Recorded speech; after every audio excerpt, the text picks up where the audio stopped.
係因為個社會唔同咗。因為以前咧嗰個成個社會嘅氛圍咧，基本上對師傅學拳嘅師傅咧係有一個好重嘅尊重喺度嘅嚇。咁但係世代唔同咗，而家好多人覺得咧學嘢即係唔一定要返拳館㗎嘛，佢可以有好多途徑去學拳啦，又或者係佢對前輩講嘅嘢嘅質疑性咧係有啲唔同。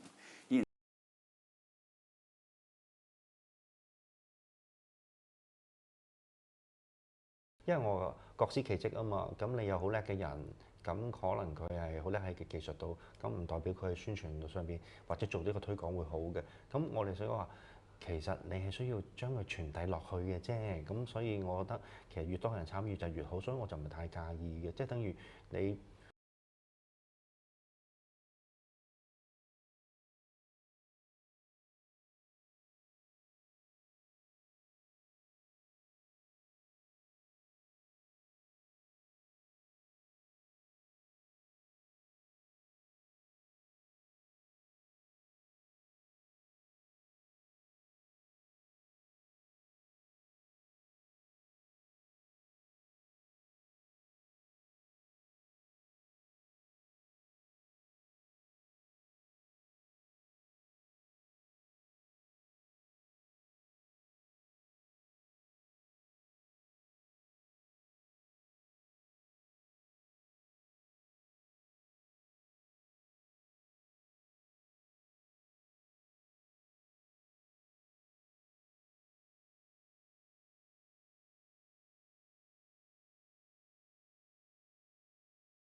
外國人入到間館第一時間係鞠躬，俾館主，俾如果你有掛啲前輩嘅相，佢鞠躬俾前輩，先至夠膽行入嚟。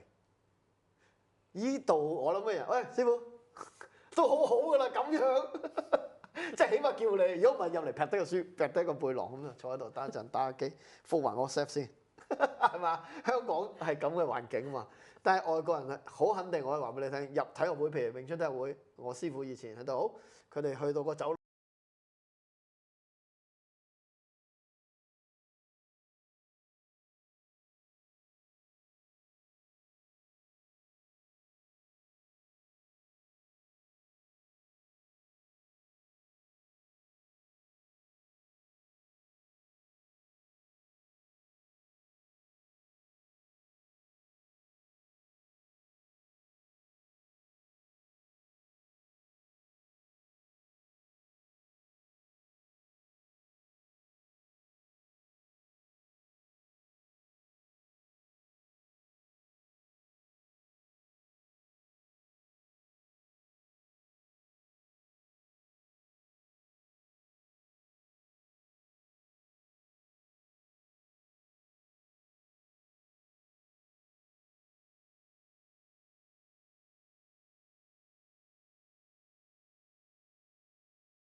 大部分外國人啦嚟到咧，佢做得好足嘅，即係我足嘅。